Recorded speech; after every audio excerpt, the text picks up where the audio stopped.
Welcome back everyone to Vintage Laptop Review, where today we will be taking a look at the Dell Inspiron 8100, which is a laptop from 2001, so by far the newest one we've taken a look at yet. If you're new here, we start off with design, although I think next time I'm going to change it to specs first, but for this episode, design, then specs, then we go over general usability. That's stuff like, is the keyboard good? Is the touchpad good? Is the screen good? Are the speakers good? That sort of thing. Performance, and then finishing it off with a reliability section, and then a rating out of 10. So, with that out of the way, let's begin. In my opinion, the design of the 8100 is about as early 2000s as it gets. I mean, with the swoopiness everywhere and like different accentuated areas and that sort of thing. If that's your thing, you'll probably like the 8100 a lot, and if not, then you might be able to find it a bit ugly. Personally, I used to think these were hideous, but after seeing more photos of them, watching some videos on them, and then coming to own one myself, my mind has really changed on that, and now I'm quite a fan of the design of these. I think they're quite cool, but that's just myself. One neat thing about the 8100's design is that these two palm rest parts here on each side are actually fully removable. I'm not exactly sure how to do this because I don't have any other ones to swap in, but all sorts of different colors were available, and yeah, I think that's pretty neat. So, cool feature. What about I/O though? Well, being a desktop replacement class laptop, it's got a lot of it. First off, the 8100 is known as a 3-spindle laptop, which was the marketing name for a laptop that can fit both an optical drive and a floppy drive in the laptop at once, with the third spindle being the hard drive, which, I mean, I'd hope you'd assume at this point in time that a laptop would have a hard drive, but 3-spindle probably sounded cooler than 2, or, I don't know, but for I/O, starting on the left side, we have a speaker there, this cover here, which I'm not sure what that's for, lock slot from the looks, S-video out, and then the fixed optical drive, as it was called, although it is actually removable if you unscrew this screw here and then pull on this slider, which is same style as the IBM ThinkPad Ultra Bay, but I'm not sure if any other modules are made for this drive or not. On the back, from right to left, we have two USB 1.x, probably 1.1 ports there, and then your standard assortment of serial, parallel, a docking connector, VGA out, PS2, and then this 3-pin power connector here, which is the charge port, and I don't like this port very much because it's proprietary, seemingly for the sake of being proprietary, but luckily, at least at the time of recording, you can still find these chargers pretty easily. And you've also got two little cooling fans here. On the right side, also from right to left, we have more vents there. Two PC card slots for expansion. 3 different audio jacks for line in, line out, that sort of thing. Mini FireWire there. And this is the hard drive bay, but also infrared is here. And then you've got Ethernet, modem, and the other speaker.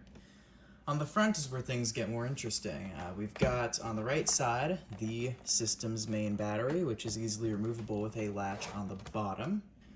On the front is where things get more interesting. Starting on the right here, we have the system's battery, which, if you've seen Dell laptops from this time, this battery may look a bit familiar. And it's because it was pretty much standard.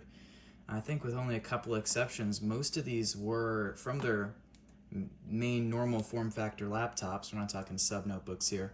These batteries were all interchangeable between models, which was really cool and a nice little thing that Dell did. So, nice one. But then also, to the left, we have Dell's modular bay, which right now has a floppy disk module installed, which makes the most sense since it's got that fixed optical drive. And it is, in fact, the same modular bay as Dell C-Series Latitudes and stuff. So you can swap in a zip drive or a different optical drive or a second battery as well, and it's the same battery as used as the main battery. So nowadays, if you want to find one, you don't have to go track down some proprietary battery like you had to do for like a ThinkPad Ultra Bay battery or something like that. All this interchangeability between models was great because all these sold really well, and so unlike some other manufacturers that would change their modular bay design every couple years, Dell kept theirs from like 1998 to 2003 the same, and that's a pretty wide range, so you can find a lot of these modules still on eBay, which is great. Just dropping in here real quick to note real quick why the Inspiron 8100 has so much in common with the C-Series Latitudes, like this Latitude C610 here. And that's because this is basically a Latitude C810, which was basically the same laptop, but with some more boring styling similar to this, without some of the swoopiness and other things. I mean, it's a subtle difference. There were very minor differences between the two, mostly styling related. And Dell did this all the time. They also sold the C610 as the Inspiron 4100. So they'd clone their Latitudes to make a lot of their Inspirons back then. So what you're looking at here is essentially a Latitude in Inspiron's clothing. Now, none of this is unique to the 8100. Stuff like the Latitude C610 or the CPI had this same design on the front. But having that optical drive on the back of the system here means you can fit a lot more in it, and all while keeping a relatively compact package, although it is heavier than some smaller laptops. The bottom is fairly boring. You've got your release latches for the front bays, and then a couple of doors for stuff like RAM and the network card and the normal stuff you'd expect, but yeah, not a whole lot going on back here. On the inside, you'll see your standard arrangement of stuff. The keyboard and trackpad and all that are right where you'd expect them to be. This model also has a track point built in, which is pretty nice. Above the keyboard sits the power button, some dedicated media keys and volume adjustment buttons and stuff like that.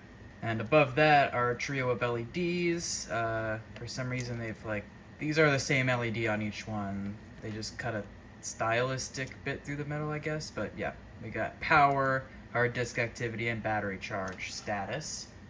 And then over here on the right side is an additional little cooling vent for the CPU.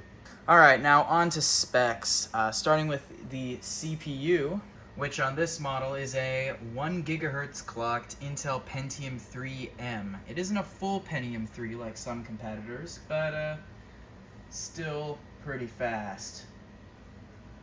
RAM in the 8100 is your standard affair PC 133 modules. This one is configured with 512 megabytes, although it can max out at a gigabyte if you want.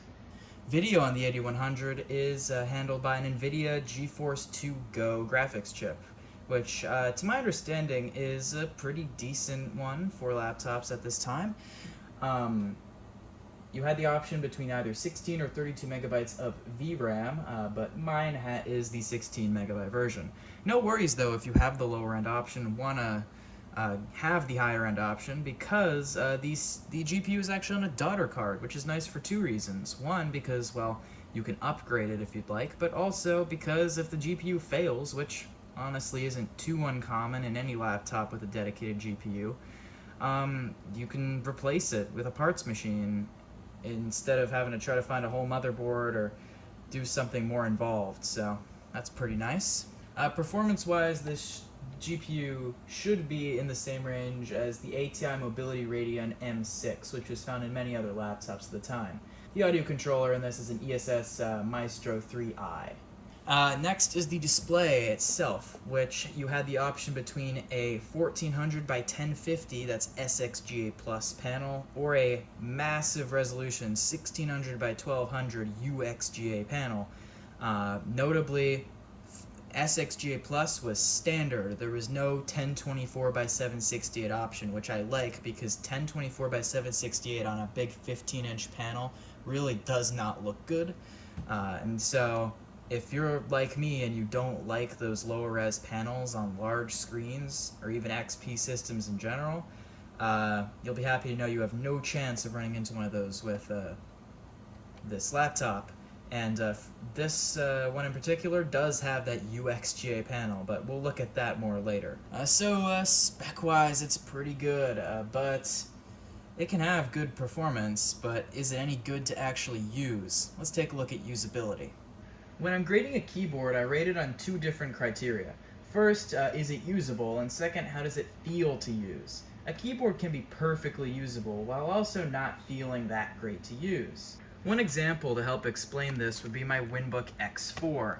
Its keyboard, which is also very worn as you can tell, is perfectly usable. I could type on it for hours. But this is how it sounds.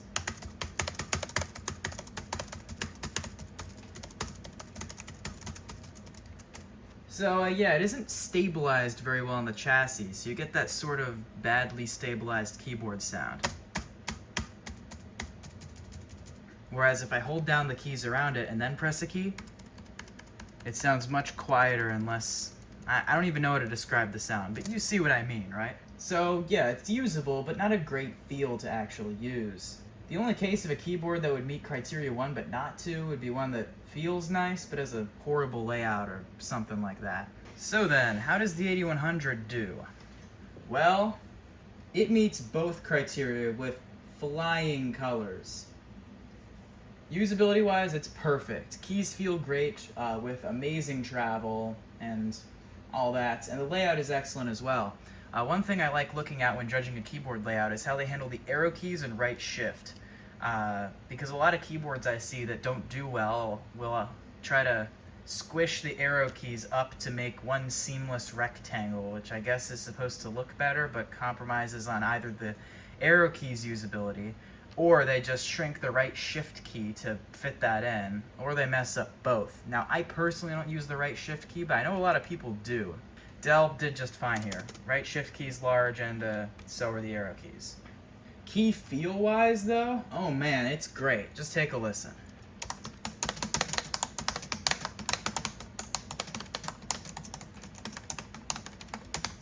Yeah, it sounds pretty nice, and it feels even nicer than it sounds. It's one of those keyboards that are just, well, fun to use because it feels so nice. I really wasn't expecting this when I got the laptop, though. Dell's other keyboards are always perfectly usable, but never really feel that nice to type on. They always meet criteria 1, but don't quite make it to all the way with criteria 2. But this one, it knocks every other Dell keyboard I've ever typed out of the park, and it matches or it even possibly exceeds some of the best ThinkPad keyboards I've used. It is that good, take my word on that. One of the best laptop keyboards I've used ever, no kidding. Well then, how's the touchpad? Well, if you hate small touchpad buttons, then you'll love this laptop, but the touchpad itself, well, it tracks just fine. It's a laptop from 2001, so don't expect any gestures or any super good, accurate, precise tracking or anything like that, but it's perfectly usable and doesn't feel really any better or any worse than other touchpads that I've used from this time. And the buttons themselves also do deliver a perfectly satisfying click, so really no complaints there, but nothing exemplary either. This laptop does also have a track point though, and so, well, how's that? Well, honestly, it's pretty good. And I may even prefer it to the trackpad when I'm using this thing. It's very accurate, just as good as a ThinkPad track point in my experience. Part of that may be because, though, that I have fitted a new old stock track point cap to it, and these are pretty hard to find. I got lucky and some guy had them at the last VCF East swap meet where I also got this laptop from. With an old one on there, it probably won't feel as nice, but I think it's pretty good. The buttons themselves are less loud and clicky than the touchpad buttons, but when using it, no problems. They work just fine. They don't feel terrible or mushy or anything.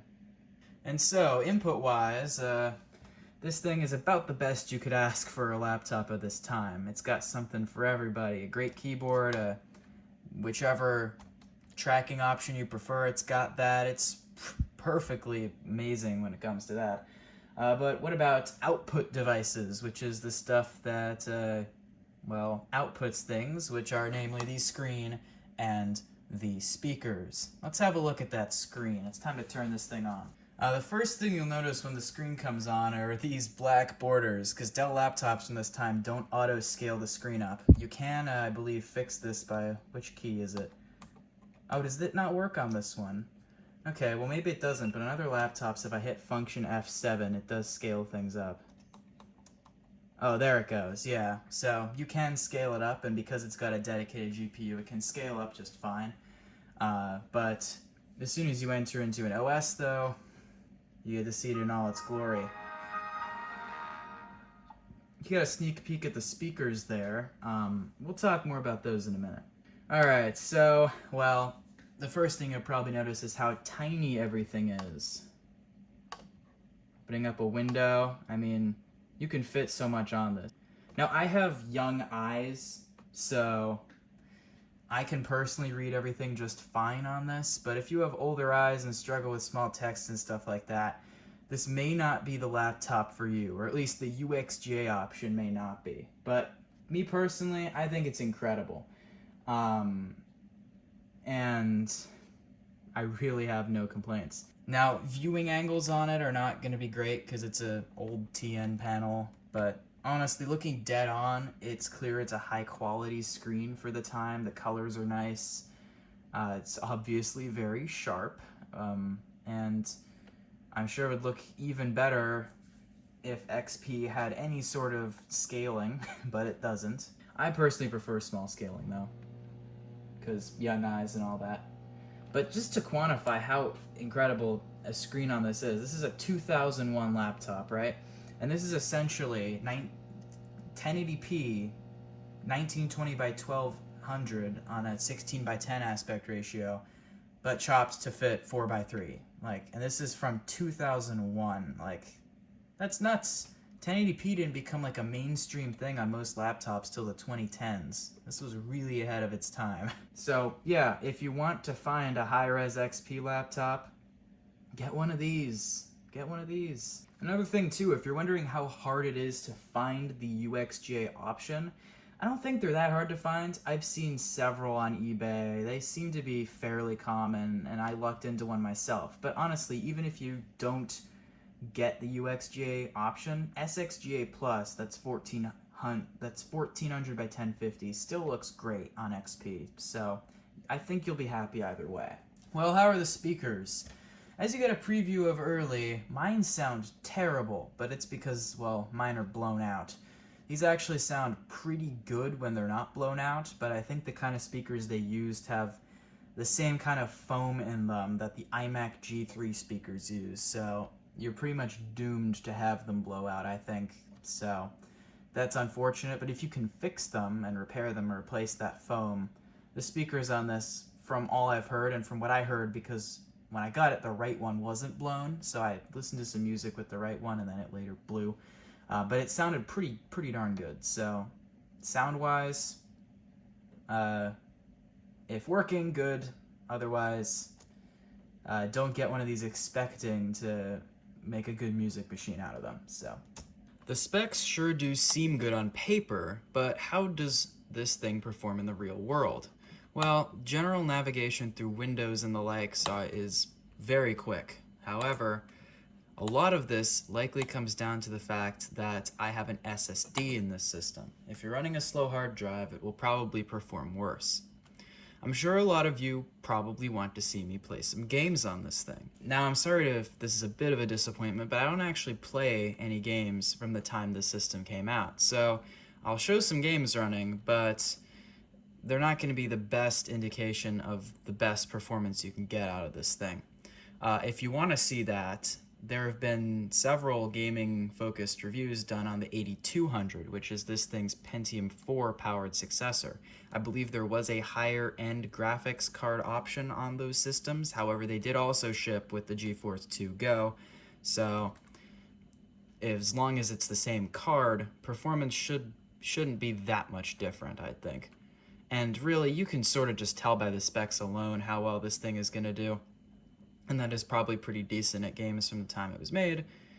and it's probably one of the better gaming laptops from the time it was made because of the fact that it has a good CPU and dedicated graphics that are also pretty decent.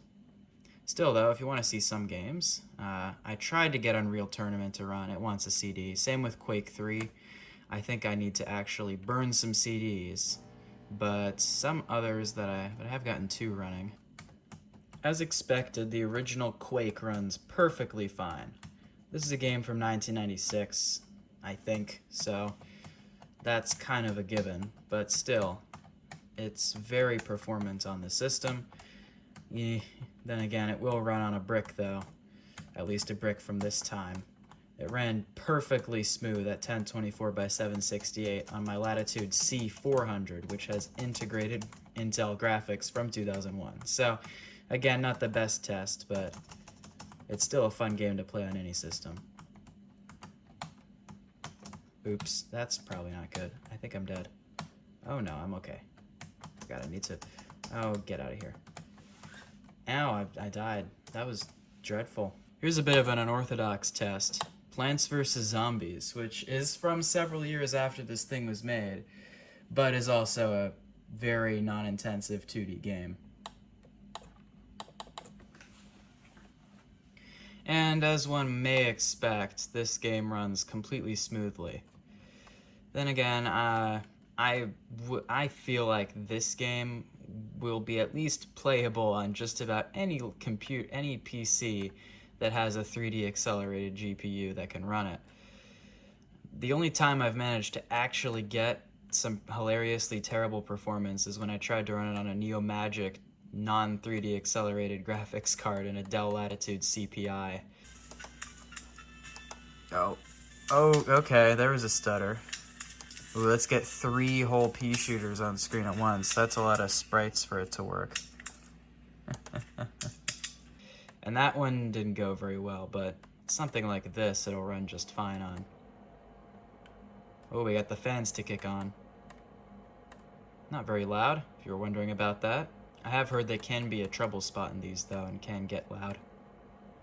But mine are fine. So far, the 8100 appears to be one of the best Pentium 3 laptops you can get. But what's a good laptop if you can't keep it running? Let's talk reliability.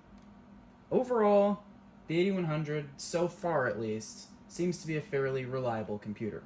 Now, it isn't nearly old enough yet that we can see what's really going to go wrong on them as they age. We need another 10 years to really tell.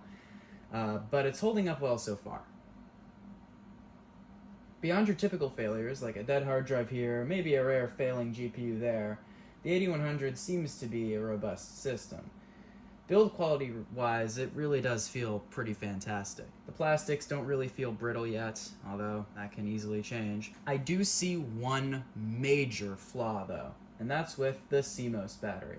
Very unfortunately, Dell laptops of this time were still using Varda brand nickel metal hydride battery packs as CMOS batteries. This was incredibly common back in 90s laptops. However, Dell, along with Sony sometimes, were the last holdouts, using them through the first few years of the new millennium. Because of that, given enough time, every last 8100 is doomed if it hasn't had the battery removed, which is sad to think about.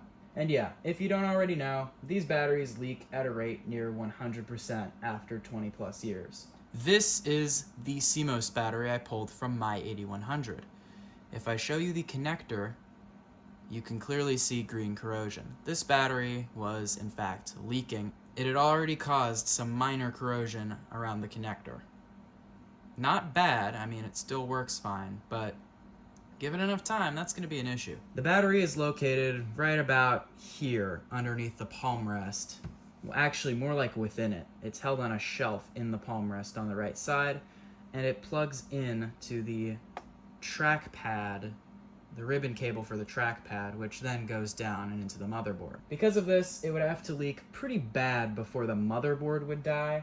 However, I do worry that with only a moderate leak, the battery will likely go and kill the trackpad. So in 5 or so years, when all the eBay 8000s, 8100s, 8200s, or their Latitude twins, the C800, C810, and C840 respectively, suddenly start showing up with dead trackpads, you'll know why. And yeah, here's a reminder again. Any laptop from the 90s, check. Any Dell up until around 2000, up through 2003, so starting in 2004, they finally dumped these. Check. Get them out.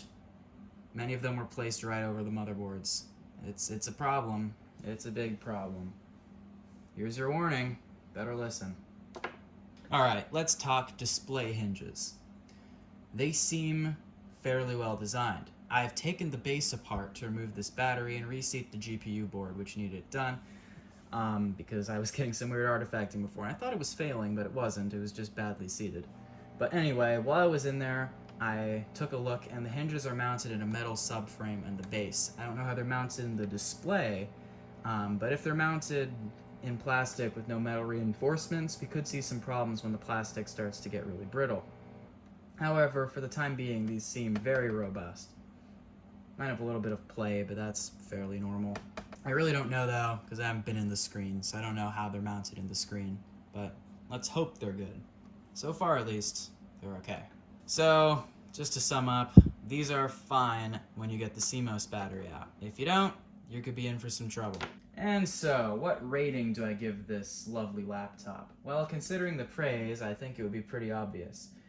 This laptop gets a 9.5 out of 10 on my completely arbitrary rating scale. It's really hard to do better than this for a laptop of this class, and it passes everything I value in a good laptop with flying colors.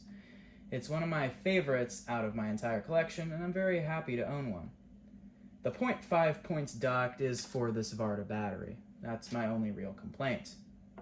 If it hadn't used one of those, it would have walked away with a 10. Another great thing about these is at the time of making this video, at least, they're easily found working for under $100 on eBay. I fully expect this will change with time, especially as the Varta bombs start going off, but for the time being, they're a relatively cheap and excellent way to get yourself a solid XP laptop, or even a 98 laptop if you choose, although this does not compute did a video on the 8200 and I had trouble getting the graphics chip properly working under 98.